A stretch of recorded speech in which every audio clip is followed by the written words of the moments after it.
For the loved ones of the victims and for those who are still getting sick and dying, 9/11 is not something that happened in the past. It's something that's still happening to them every day. And we owe it to them and to ourselves to never forget their courage, their selflessness, their sacrifice. This artwork is one way we can do it. The artwork will resonate with John Jay community as we remember the 67 members of our community and all of those who lost their lives that day.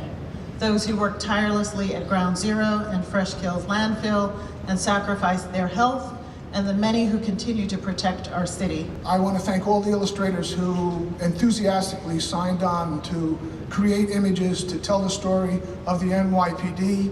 They told their stories so that this exhibit can powerfully depict what happened 16 years ago to all of us. Thanks again to John Jay for this, the Society of Illustrators, and to everyone who made this display possible. And as we approach the 16th anniversary of that terrible day, we remember the heroes on these walls, and we see again how the worst things imaginable brought out the best in them and the best in all of us too. John Jay College is known for its criminal and police history, and to have it here in the hallways of a criminal justice major college is just fantastic. To have the students walk through these halls and be able to see these pictures and understand the history. It's so important to be here for younger generations who weren't around and who probably wouldn't even remember such things, so they could grow up and learn like what happened to our city that day.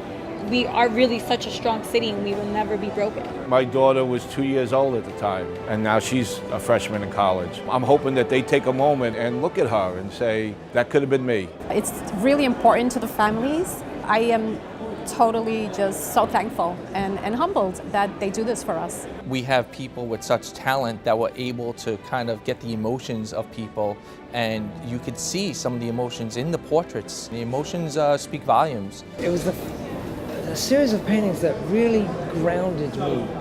I think I worked more intently on these than anything I've ever done because I felt responsible to do my best possible work. My father, police officer SUAREZ, he was one of the 23 officers who had passed away. Seeing him actually in action in the painting, it was absolutely amazing. Yeah, I remember the day. I remember that picture and her asking questions about and pointing at the flowers and showing her mom's name on the wall. It was a tough day, but it was a proud day also. Although the event of 9/11 has stopped, but the fight hasn't stopped. There's so many other police officers and rescue workers that are getting sick every day, and they're fighting their own fights. And with the support of their friends, their co-workers, retired police officers, you stick together, you help each other through that fight just like we did on 9/11. The fight's not over, unfortunately, but we're still fighting it, and we're gonna win it.